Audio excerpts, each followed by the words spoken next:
যদি অ্যালুমিনিয়াম ক্লোরাইডের কথা বলি, AlCl3 এর কথাটাই বলছি ট্রাইহ্যালাইডের মধ্যে, এদের স্টেবিলিটিটা একটু বেশি থাকে, এর স্টেবিলিটিটা একটু বেশি থাকে। বোরন অক্সাইড অ্যাসিডিক ছিল, oxide both have acidic oxides.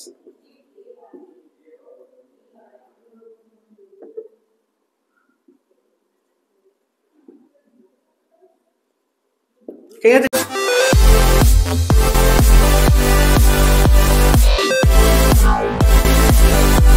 Videos academy আমরা বলছিলাম P block elements chemical properties এর মধ্যে আগের ভিডিওতে আমরা মোটামুটি যে এয়ারের সাথে রিঅ্যাকশন, অ্যাসিডের সাথে রিঅ্যাকশনস, বেসের সাথে রিঅ্যাকশনস এগুলো মোটামুটি দেখেছি। আজকে যেটা আমরা দেখবো রিঅ্যাকশন উইথ হ্যালোজেন। ঠিক কি বললাম? রিঅ্যাকশন উইথ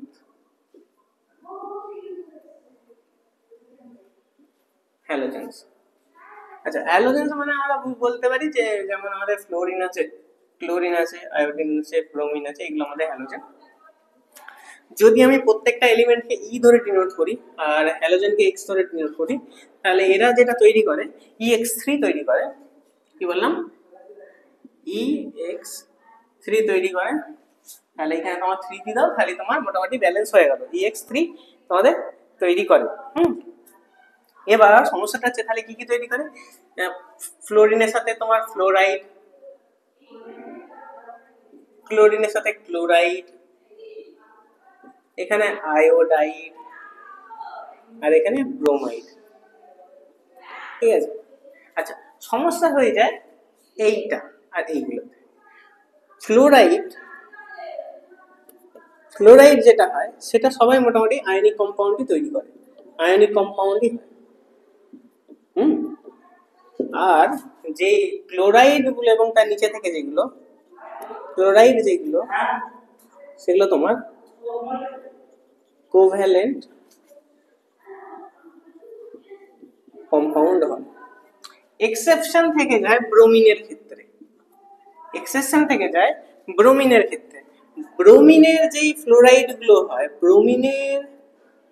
ব্রোমিন বলছি, বোরনের ক্ষেত্রে, সরি কিছু মনে করো না, বোরনের যে ফ্লোরাইড গুলো হয়, তুমি জানো বোরনের এত ওদের ছোট সাইজ, হাই ইলেকট্রনাইজেশন এনথালপি, এগুলোর কারণে ও কি করে আয়নিক কম্পাউন্ড তৈরি করে না, কোভ্যালেন্ট কম্পাউন্ড করে। তাই জন্য এর ফ্লোরাইড গুলো কিন্তু কোভ্যালেন্ট কম্পাউন্ড হয়ে থাকে। ঠিক আছে, এর ফ্লোরাইড গুলো কোভ্যালেন্ট কম্পাউন্ড হয়ে থাকে। ঠিক আছে, এবার যে তাহলে বোরনের সাথে কি হচ্ছে, BF3 হচ্ছে, BCl3 হচ্ছে, BI3 হচ্ছে, BBr3 হচ্ছে, মানে মেনলি ব্রোমিন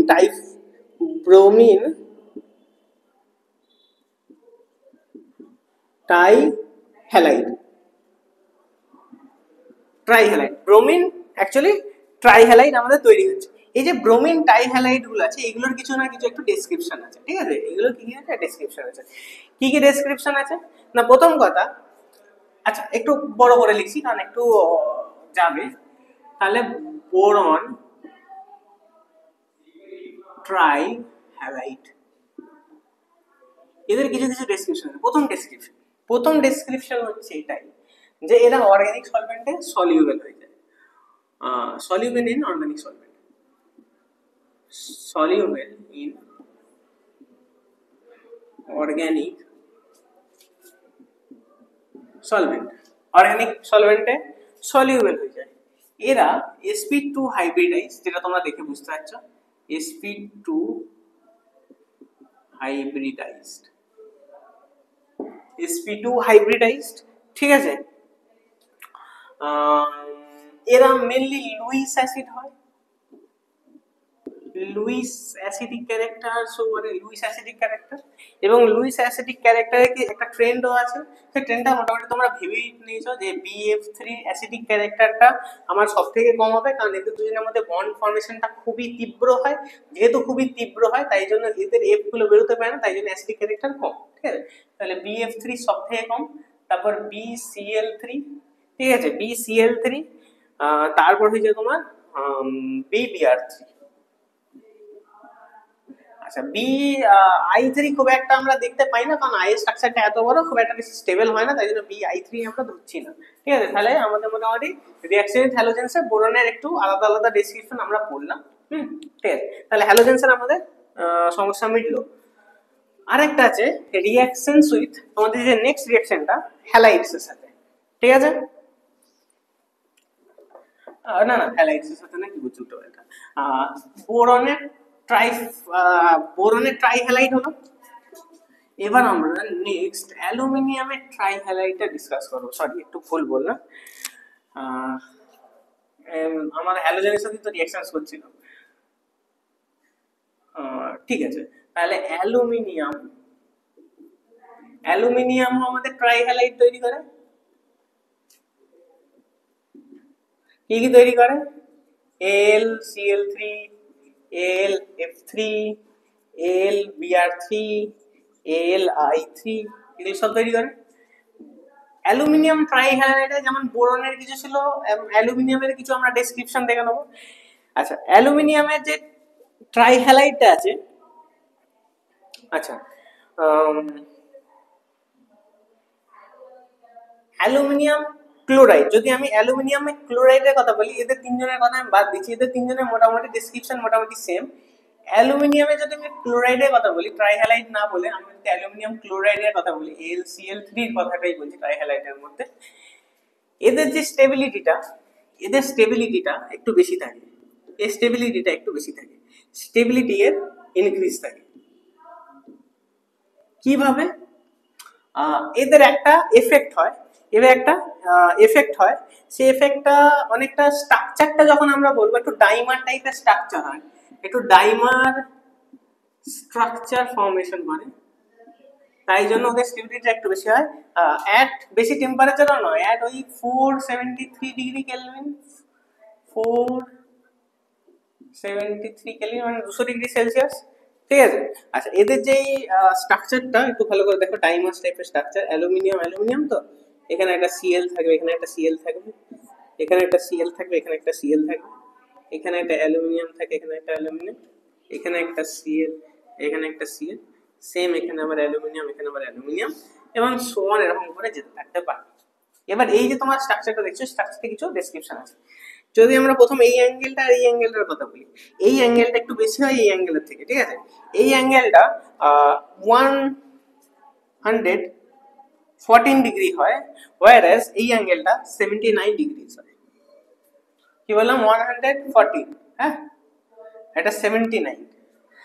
এদের যে বন্ড লেন্থটা, দুই টাইপের বন্ড লেন্থ হয়, এই বন্ড লেন্থটা বলছি, আর এক কাজ করছি, এটা 79 তো, ঠিক আছে, এই বন্ড লেন্থটা বলছি, এই বন্ড লেন্থটা বলেছি। ঠিক আছে, দুই টাইপের বন্ড লেন্থ পাওয়া যায়, একটা হচ্ছে 206 পিকোমিটার, 206 পিকোমিটার, আরেকটা আমরা পাওয়া যায় 221 পিকোমিটারে, 221 পিকোমিটারে আমরা একটা বন্ড লেন্থ পেয়ে থাকি। ঠিক আছে, আচ্ছা এটাকে আমরা একটা ডায়মার স্ট্রাকচার বলি, যেখানে অ্যালুমিনিয়াম, LCl3 এগুলো সব ফর্মেশন করে, কিন্তু এর স্টেবিলিটিটা সব থেকে বেশি হয়, কারণ এটা এরকম একটা স্ট্রাকচার প্রডিউস করে, তাই জন্য অ্যালুমিনিয়ামের ট্রাই হাইড্রাইড স্ট্রাকচার LCl3 যদি স্ট্রাকচার রাখতে পারলে, LCl3 স্ট্রাকচারটা অনেকটা এরকমই হয়। এখানে LCl3টাকে দেখতে তোমাকে এরকম একটা খাঁচা খাঁচা খাঁচা স্ট্রাকচারই আনতে হবে। ঠিক আছে, তাহলে অ্যালুমিনিয়ামের ট্রাই হাইড্রাইড স্ট্রাকচারটা মোটামুটি গেল। আচ্ছা, তাহলে মোটামুটি আমাদের যে কেমিক্যাল প্রপার্টিস গুলো ছিল সেগুলো মোটামুটি আমাদের শেষ হয়ে গেল, কিন্তু ঠিক আছে, আর কিছু কেমিক্যাল প্রপার্টিস না, হ্যালোজেনটাই তোমাদের লাস্ট ছিল। আচ্ছা, এরপর যে ডায়াগোনাল রিলেশনশিপটা আমরা S ব্লক এলিমেন্টসও দেখেছিলাম, P ব্লক এলিমেন্টসও আমরা কিছু ডায়াগোনাল রিলেশনশিপ দেখবো। কার কার মধ্যে? বোরনের মধ্যে। আর কার মধ্যে? বোরনের ডায়াগোনালে কি থাকবে? সিলিকন থাকবে। তাহলে আমরা দেখবো নেক্সট আমাদের টপিক আজকে ডায়াগোনাল রিলেশনশিপ।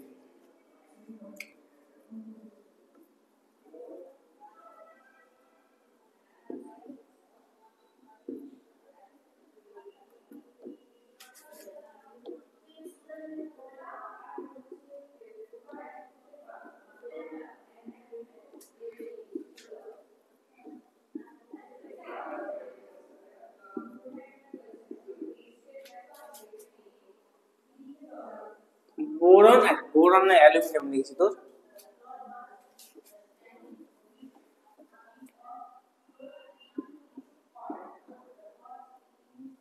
বোরন আর সিলিকন। আচ্ছা, প্রথমেতে both exhibit as non-metal, দুজনেই নন মেটাল হয়, ঠিক আছে, দুজনেই নন মেটাল হয়, ঠিক আছে, দুজনেরই high melting point, high boiling point, both have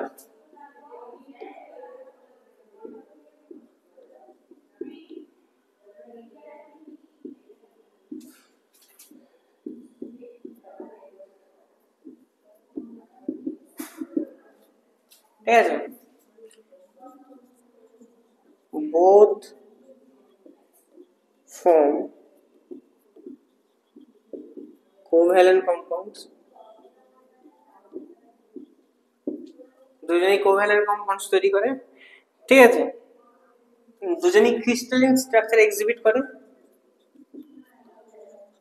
exhibit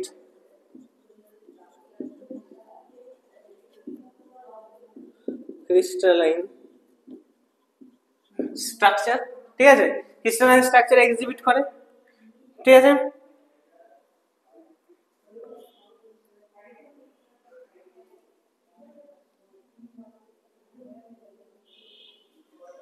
আচ্ছা, নেক্সট তোমাদের হয়ে যাবে এগুলো হয়ে গেল হাইড্রাইটস। হাইড্রাইটস of both are gaseous and inflammable, আগুন ধরে যাবে,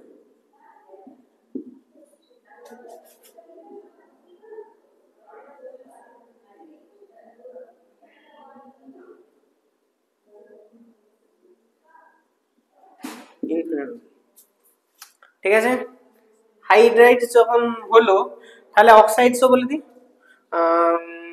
বোরন অক্সাইড অ্যাসিডিক ছিল, oxide both have acidic oxides,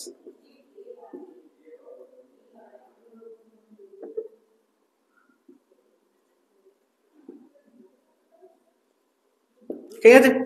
আচ্ছা, তাহলে মোটামুটি তোমাদের বোরন ফ্যামিলি যেটা ছিল আজকে এখানেই হলো মোটামুটি শেষ, ঠিক আছে। বোরন ফ্যামিলি এর থেকে বেশি আর কিছু নেই, ডায়াগোনাল ডিসেন্সিটা বলে দিলাম, তোমাদের কেমিক্যাল প্রপার্টিজ বোরন ফ্যামিলি মোটামুটি এখানেই তোমাদের শেষ হয়ে গেল। নেক্সট ভিডিও থেকে আমরা যেটা করবো সেটা হচ্ছে তোমাদের বোরনের পর কি আছে, কার্বন আছে, কারণ বোরন, কার্বন, নাইট্রোজেন, অক্সিজেন, তাহলে বোরনের পর নেক্সট দিন আমরা যেটা শুরু করবো সেটা হচ্ছে কার্বন ফ্যামিলি, আমরা কিন্তু নেক্সট দিন থেকে স্টার্ট করছি, ঠিক আছে। আজকে আমাদের ভিডিওটা এইটুকুই ছিল, বোরন পি ব্লক এলিমেন্টস মধ্যে বোরন ফ্যামিলি আজকে এখানে শেষ হলো, ঠিক আছে। এইটুকুটা ভালো করে পড়বে, দেখা হচ্ছে নেক্সট ভিডিওতে, থ্যাংক ইউ।